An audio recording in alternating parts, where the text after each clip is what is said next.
भस्मासुर नाम का एक असुर रहता था। भस्मासुर सबसे शक्तिशाली असुर बनना चाहता था। वो अन्य असुरों की तुलना में महान शक्ति प्राप्त करना चाहता था। भस्मासुर ने भगवान शिव को जीतने के लिए घोर तपस्या करने का फैसला किया। उसने सोचा कि एक बार जब वह भगवान शिव की कृपा प्राप्त कर लेगा तो वह भगवान शिव से अपनी इच्छा पूरी कर लेगा और सबसे शक्तिशाली असुर बन जाएगा। उसने भगवान शिव की कठोर तपस्या की।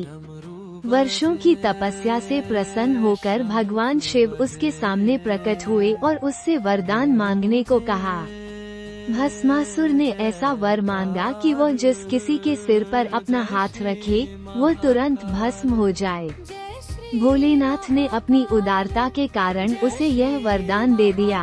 भस्मासुर हंसा और उसने भगवान शिव से कहा कि वो स्वयं भगवान शिव से अधिक शक्तिशाली है। उसने भगवान शिव से कहा कि वो चाहे तो भगवान शिव को जलाकर भस्म कर सकता है। ये सुनकर शिव हैरान रह गए।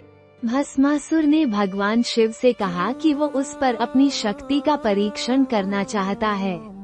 भगवान शिव उसकी शक्ति से बचते हुए भगवान विष्णु की शरण में पहुँचे। तब भगवान विष्णु ने अद्वितीय सुंदरी मोहिनी का रूप धारण किया।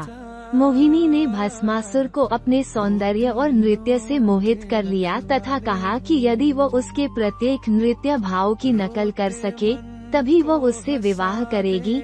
भस्मासुर नृत्य करते करते पूरी तरह मोहिनी के वश में हो गया। अंत में मोहिनी ने अपने हाथ को अपने सिर पर रखा।